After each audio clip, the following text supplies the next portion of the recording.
Hello and welcome back to the virtual classroom. I'm your host, Dr. Olmsted. And as you can see, we're in part B or part 2 of our lecture here regarding Mesoamerica and Spanish Mexico. So we left off talking about what life was like pre-contact, as the title on my screen shows you. Now, of course, we talked about the Olmecs and the Mayans and Teotihuacan and the Aztecs, and we left off talking about the kind of northern frontier, the current U.S. Southwest with the Anasazi, and talking about Chaco Canyon and Mesa Verde, who both reached their peak around 1100 CE and will be completely gone by the time the Spanish arrive in 1500. But for all these groups, whether it's the remnants of Teotihuacan or the remnants of the Mayans or the remnants of the Pueblo Indians up in the Mesa Verde, Chaco Canyon area, everything changes in 1492. Everything. Because in 1492, Columbus does sail the ocean blue, and the Spanish are coming.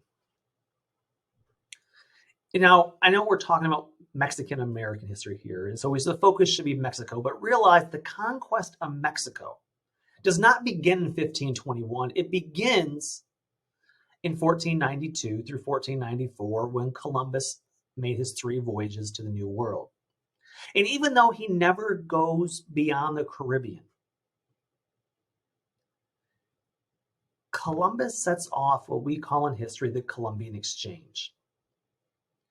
And it's not just the conquest. It's not just the quote-unquote discovery, which is not really discovery. But it sets off what we call the Columbian Exchange, which is an unprecedented series of smaller exchanges. It's exchanges of culture. It's a exchange of people, technology, ideas, religion, foods, plants, animals, material possessions. But the thing we have to understand, and we frame it as the Columbian Exchange, and my cool map on the screen shows you all the wonderful things that were sent, not only from Europe to the Americas, some great things like horses, like sugarcane, like bananas, and all those wonderful things going back to Europe, like, well, tomatoes. I mean, can you imagine Italy without tomatoes? Or potatoes. Can you imagine the Irish without potatoes? These are all things. Chocolate, cacao, comes from the New World sent back to the Old World. This is the Columbian Exchange. So it's the simplified version taught in usually K-12 education. But that's just the first part. And when we describe it like this, we kind of insinuate this is an equal sharing of ideas, people, etc. But this is a very unequal exchange. Because ultimately, the Columbian Exchange represents an unequal exchange.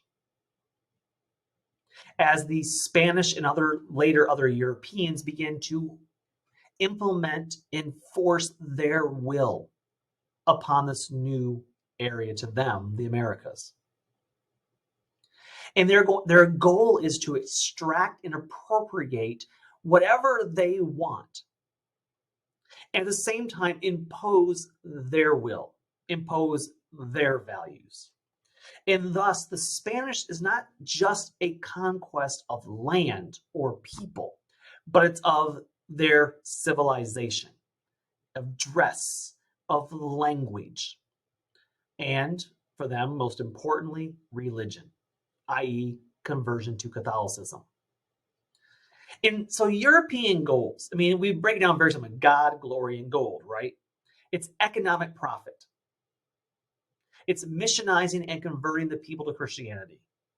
And it's also to remake the landscape something more familiar and appealing to them and those who would be come over. And of course, one of the other things they brought with them, of course, was disease.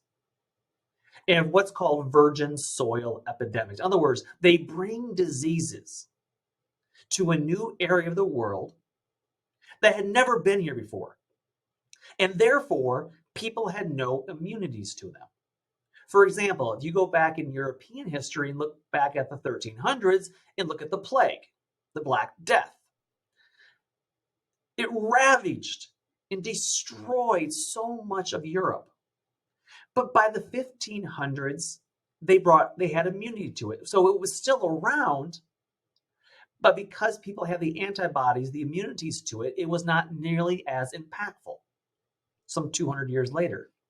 But now they're bringing this disease, including, by the way, the Black Death, to the Americas, to another group of people, Native Americans, who have never had exposure and thus no immunities. These are called virgin soil epidemics.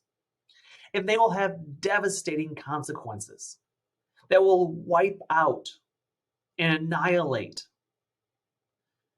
entire Indian civilizations, including things like typhoid, cholera, tuberculosis, flu, malaria, chickenpox, polio, yellow fever, yes, Black Death, measles, and of course, the most devastating of all, smallpox. Smallpox will have a more than 90% mortality rate if you're infected. Now, a fun little side note here. There's one disease that went the other way. One disease, you see on the screen, syphilis. The funny part about syphilis is that it's an STD. It's transmitted most commonly through sex, which means that these European conquistadors, these European men, are having sex, usually forcefully. Usually it's rape, non-consensual sex with Native women. And these women in turn are given the syphilis to the men, which means they are raping, pillaging Native women.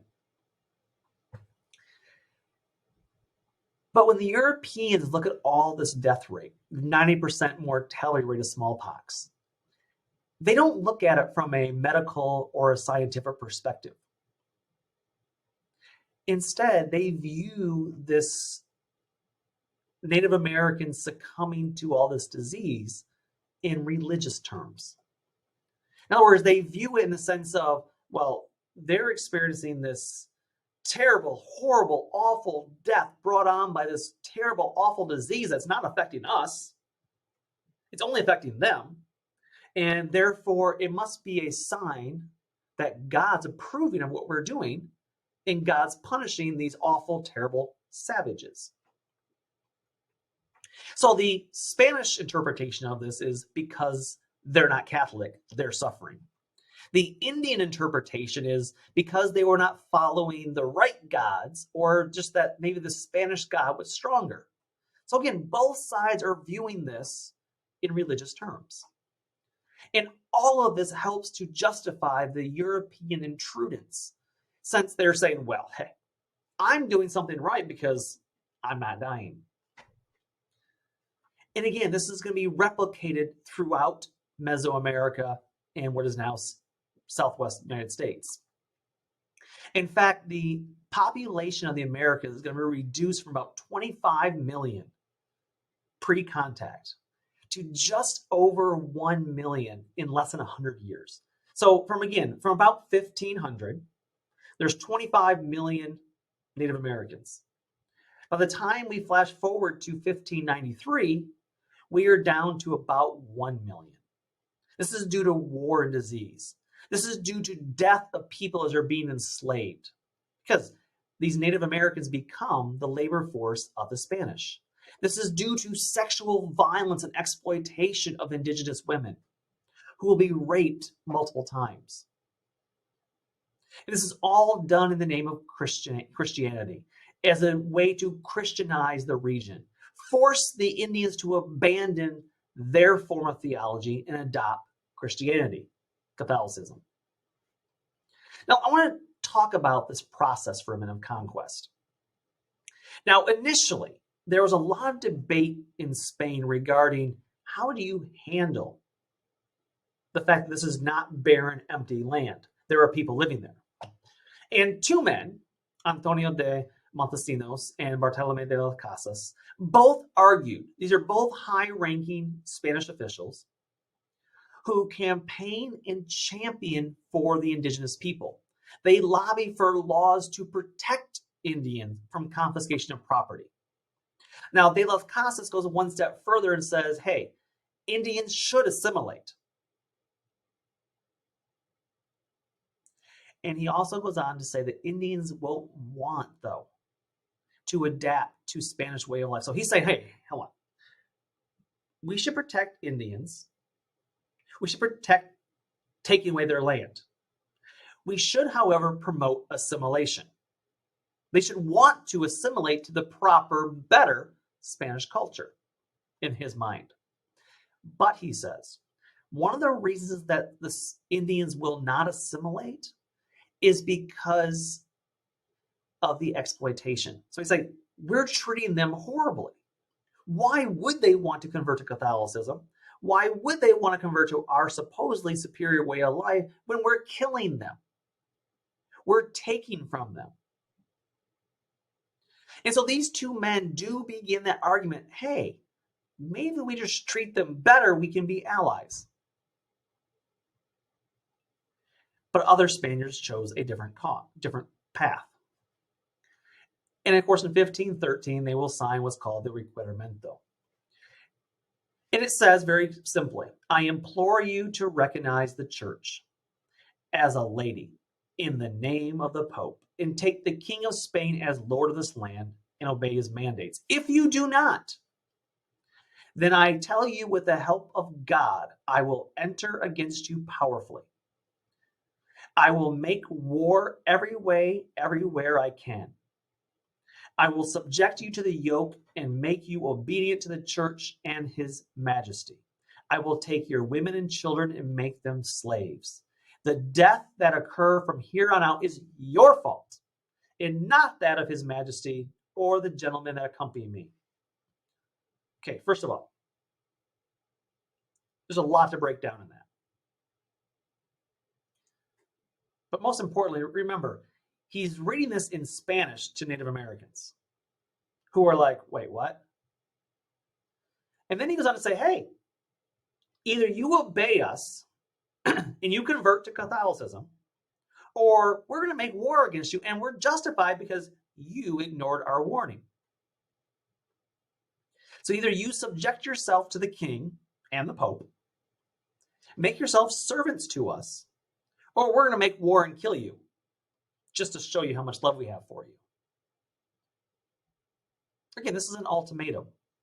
And this is going to be played out and carried throughout Mexico, throughout South America, Central America.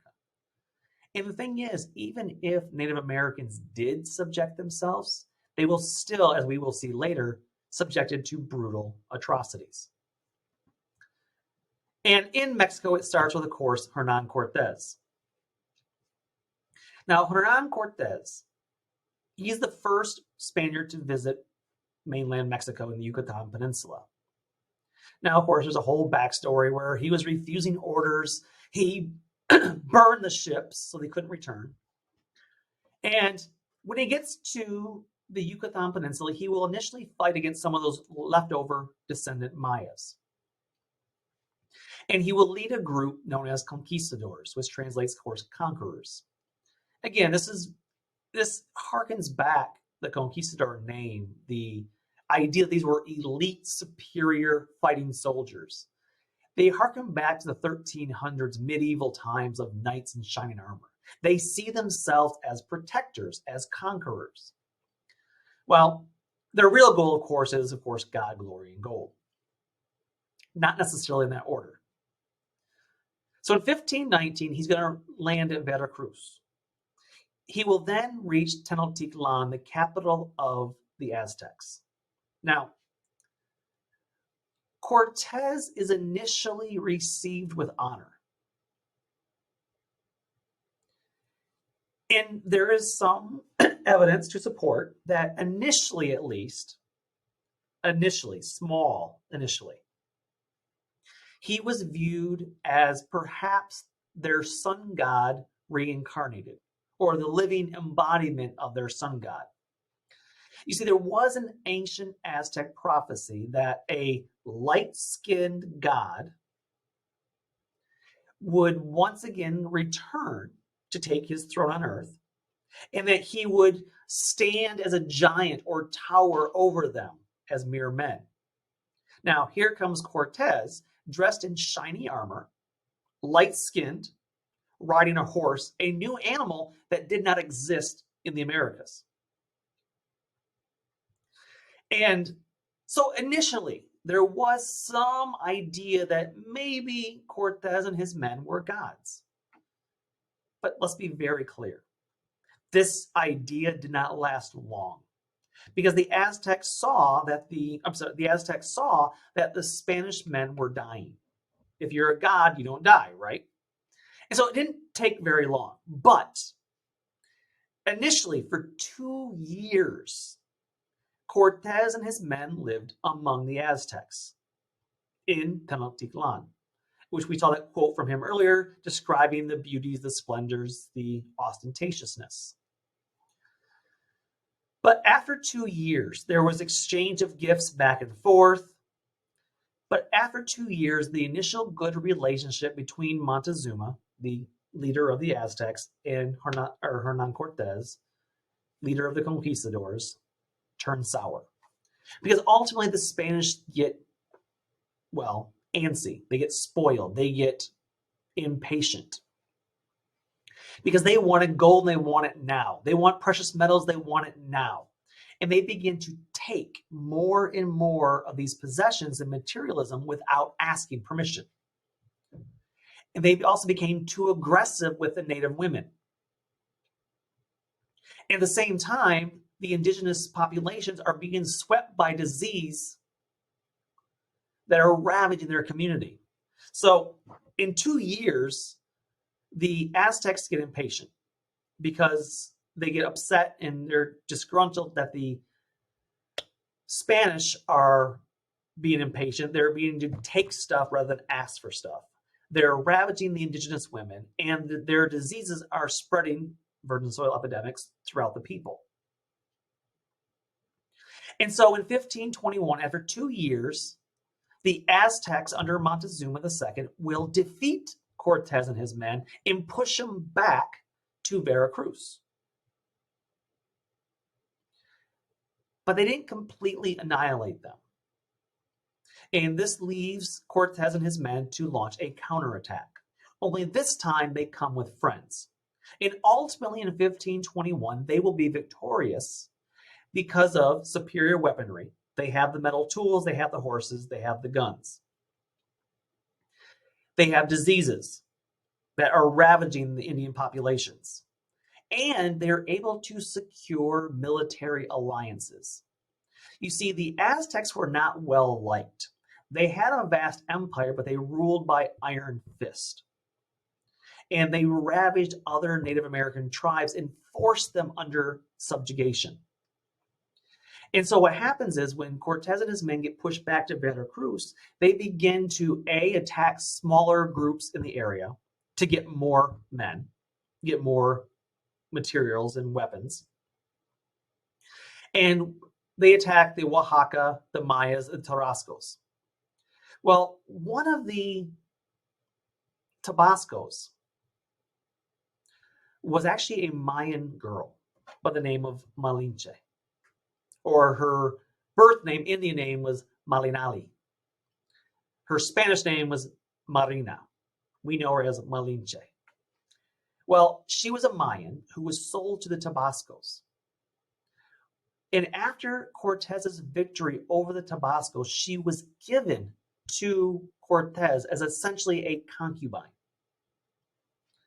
And while there would be a sexual relationship between the two, this young girl, I say young because this is 1521 and she was born in 1502, so she's just 19 years old. She is going to not only kind of become his pseudo-wife, concubine, sexual partner, she will also act as a translator or interpreter with the other indigenous peoples. And so she's able to interpret and create alliances between the Spanish and these neighboring tribes who hate the Aztecs. And kind of the enemy of my enemy is my friend thing. And as a result of this, she is able to help Cortes develop allies.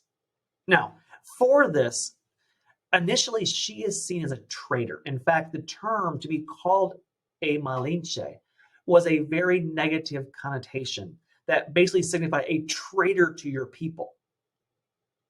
Now, over the years, however, Malinche has become a more positive term. And in many respects, she is seen as the mother of the new mestizo, or the cosmic race, or la raza. She is seen as kind of the first in the line to bridge this gap because her children will be, well, Mexican. And the result of her being able to get allies for Cortes will result in the sacking of the Aztec capital of Tenochtitlan and allow the Spanish to take over the Aztecs and ultimately kill Montezuma. And the result, of course, then is New Spain. And so now that we're going to turn our attention to what was life like then after conquest. What was life like under New Spain or New Spanish rule?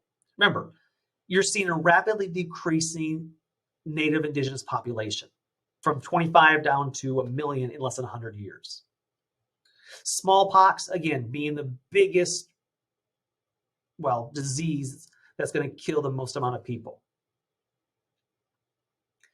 And the thing is, though, if disease didn't get them, the Spanish also turned to what they called scorched earth tactics.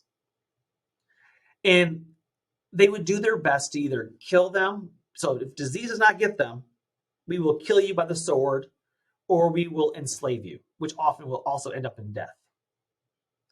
They also believe in what's called scorched earth warfare. In order to help the Spanish control such a large territory, let me go back to my map real quick for you. They have a large territory here, right? In order to control that huge area, the Spanish would employ a scorched earth tactic to help control over indigenous peoples. This included environmental destruction.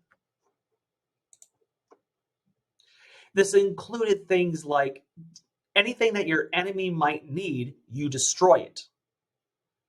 And so even if the actual warfare and battle didn't kill you, living in the environment afterward would, because you were victims of malnutrition, lack of food and water, or contaminated food and water. And through sexual rape, Spanish men began to take control of the women and thus the offspring. Now, initially, the labor population will be used from the native populations. So the indigenous population become the first enslaved that the Spanish use. So in New Spain, it starts small initially as the area of Mexico City, the Aztec Empire, and begins to spread out from there.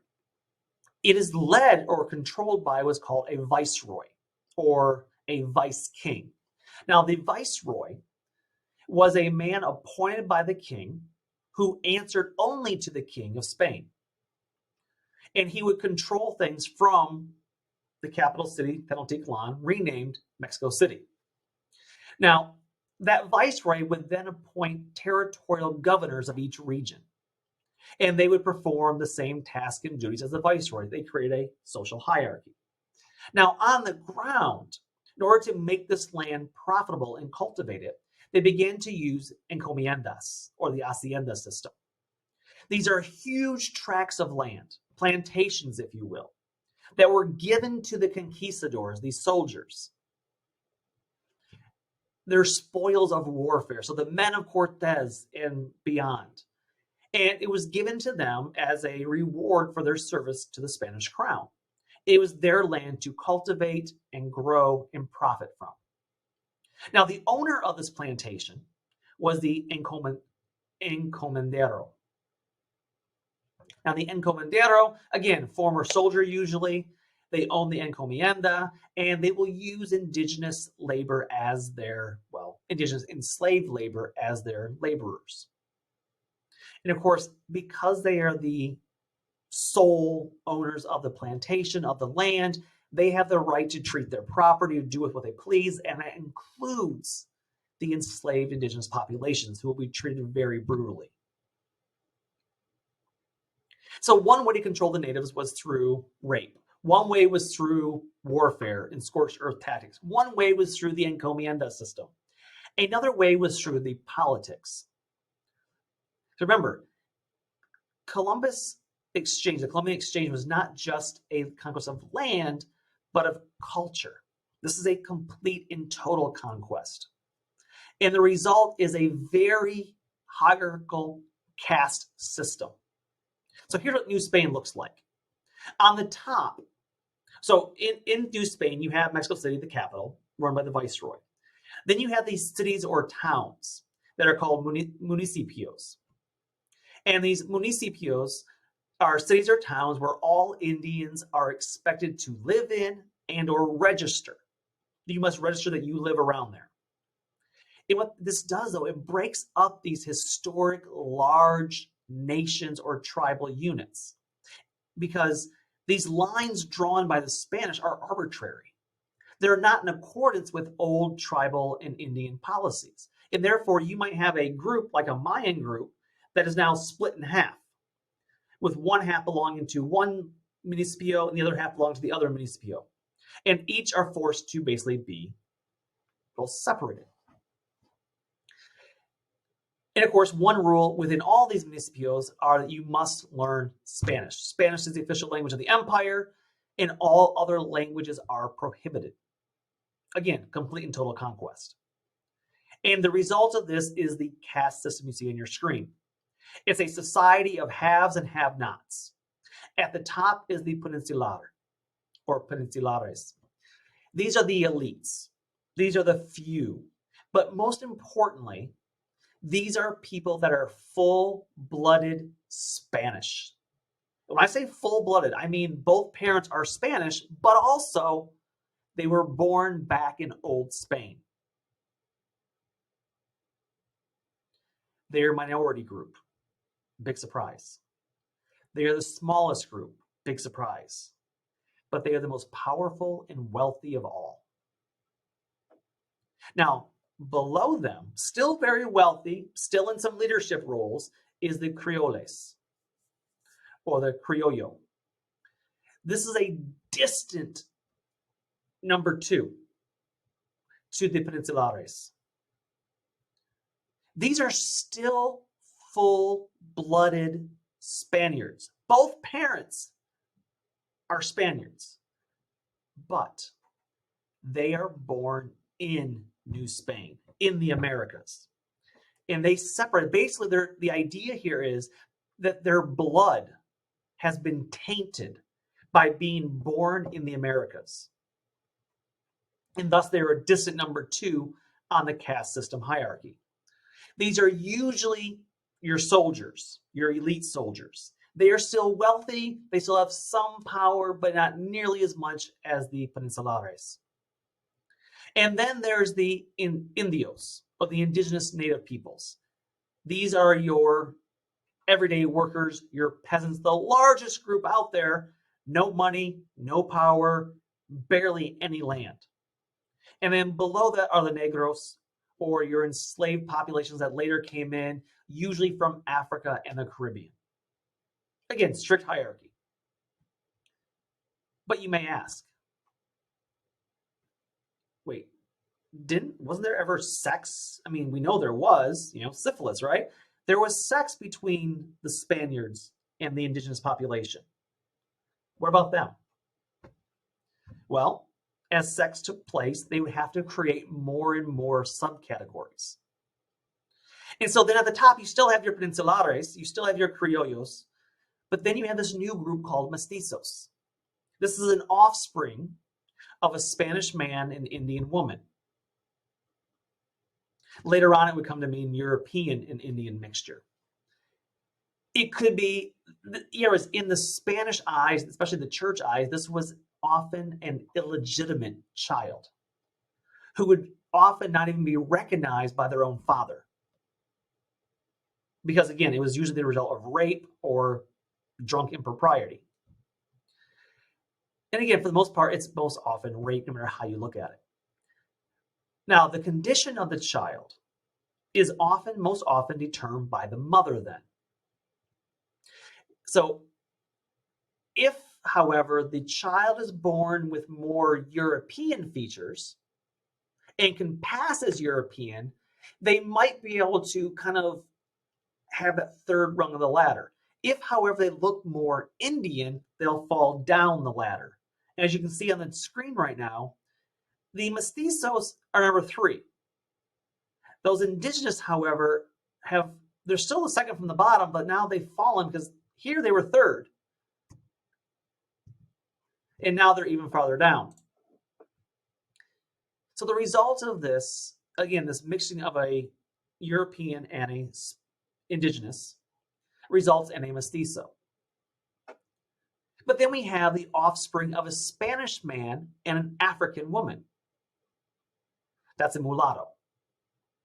Often considered a very degrading term.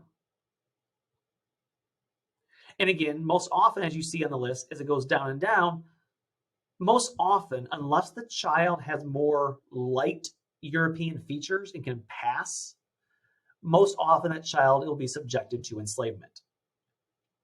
And then we have the Zombo, who is an offspring of an indigenous man or woman with an African man or woman, who can often never pass for anything European for obvious reasons. And therefore, they will be subjected and destined to enslavement. And of course, then we have on your chart the indigenous population and ultimately Africans. But then there were still more combinations. This is what happens when a mestizo has sex with a mulatto, or a mestizo with another Spanish person, or a mulatto with an African person. It's exhausting. They care so much about blood type in this case, which isn't even real in the sense of ethno-racial categories. And so the question became then, what does matter then? What is there upward or downward mobility? How do you check someone's official ethno-racial category? And basically it comes down to, well, phenotype. What do you look like? Do you have a flat nose or big lips? Do you have curly hair? Do you have light skin or dark skin? What is your bone structure? In other words, what can you pass off as? Which means then the upward mobility is only based on if you look a certain way. Can you pass as a mestizo or a criollo? So your status is based usually on 3 things. Number 1, phenotype. Your skin color, your bone structure, facial features. Number 2, wealth, which is often determined by how much land you have. And number 3, then you have skill. So phenotype, wealth, then skill.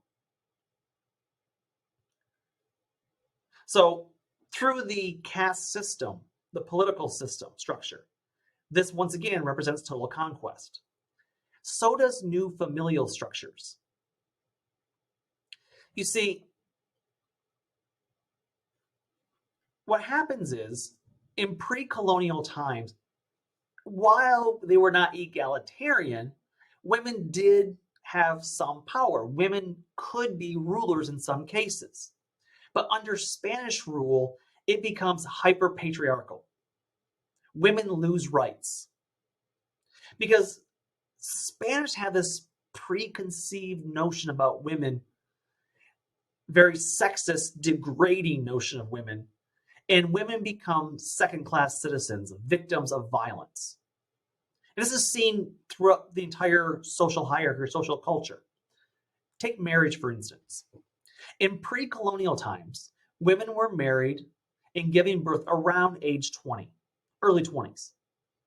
But under Spanish rule, women were encouraged and or forced to marry at age 12 to 15, usually at the onset of puberty.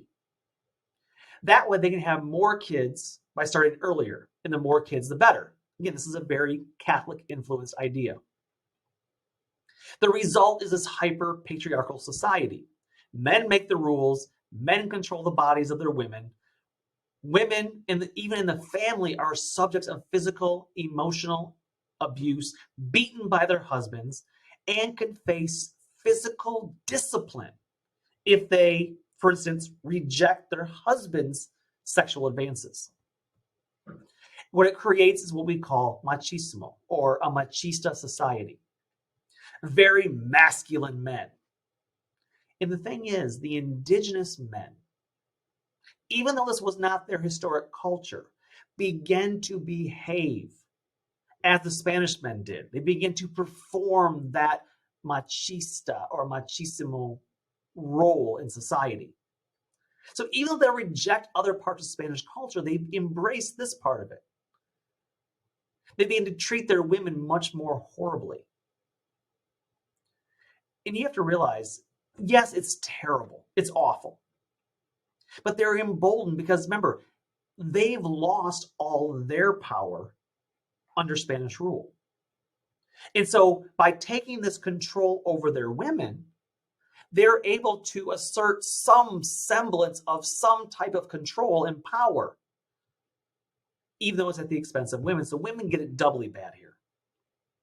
And of course, all of this is solidified by religion. In this case, the Catholic Church. It becomes the new official religion of the region. The indigenous populations are expected to abandon their so-called false religions in order to practice Catholicism. This becomes one of the most critical kind of evidence pieces for assimilating indigenous populations. And of course, the women now are being charged with teaching to their children. Now, there is some breakthrough in the early years, but also much resistance. Again, there were some indigenous populations who said, well, their God must be stronger, so why aren't we serving that God? But for the most part, native populations resisted this new religion.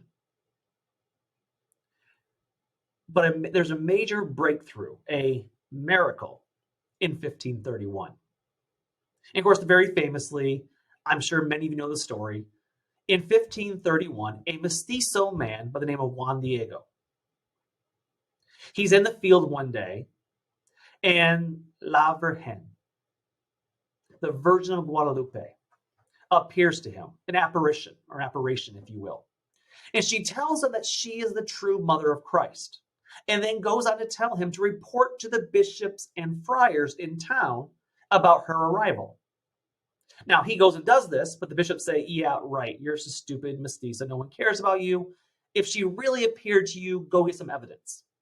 So he goes back to the hill, and she appears once again and tells Juan Diego to go to the top of the hill and gather roses and put them in his shawl, with a poncho, and present those to the bishop. But the thing is, roses didn't grow during that season, so this was a miracle in and of itself.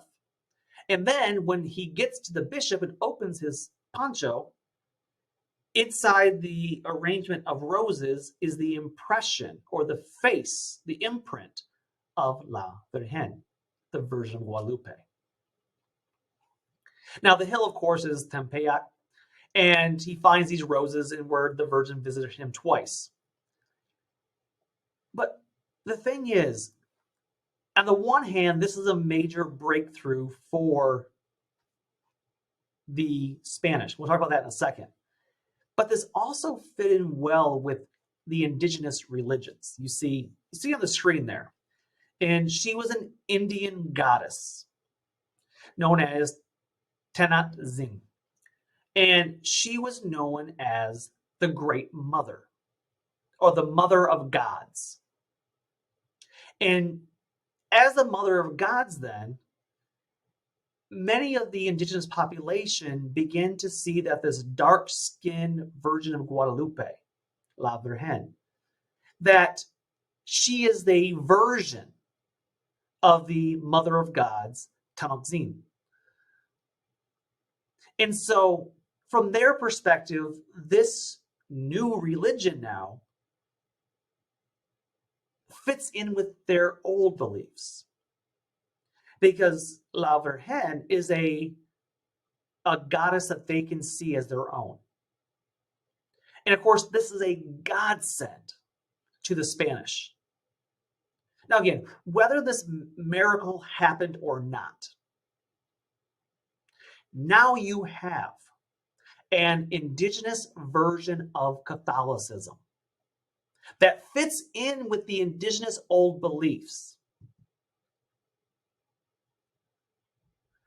And it makes accepting this new religion, Catholicism, much more palatable, much easier to accept for the indigenous population. Now, what I find very fascinating in this is when the Virgin of Guadalupe appears to Juan Diego, she presents herself as the help, not her son, Jesus. She was the help. And again, that's an important distinction because traditionally we think of Christianity that Jesus is the Savior. He's the help. You accept Christ. And I'm not saying they ultimately don't accept Christ. What I'm saying, though, is they accepted her as the help. She presented, in the story of Juan Diego, she presents her as the help. She becomes the patron saint of Mexico. And this works so well because she then, this apparition, this vision, whether it's the embodiment of Tenochtin, the mother of gods, or it's La Virgen,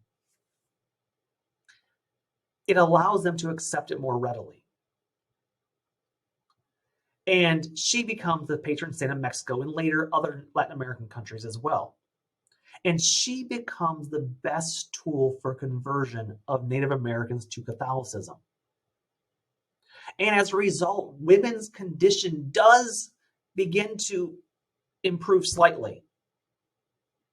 Because here we have a female character. And ultimately, later on, she will have some comparisons to La Malinche. Because she will help convert the Indians in the abandonment of the Indian religion. Again, both positive and negative connotations. Negatively, that she's creating the abandonment of Indian religions, but later on, a little more positive in the sense that she's helping create what they call later the cosmic race, or La Raza. So guys, with that, we're going to conclude this lecture. Again, this is pre-contact. When we pick up next time, we're going to flash forward in time, and we are going to jump forward to where this class is supposed to start, which is circa 1848. So until next time, take care and bye-bye.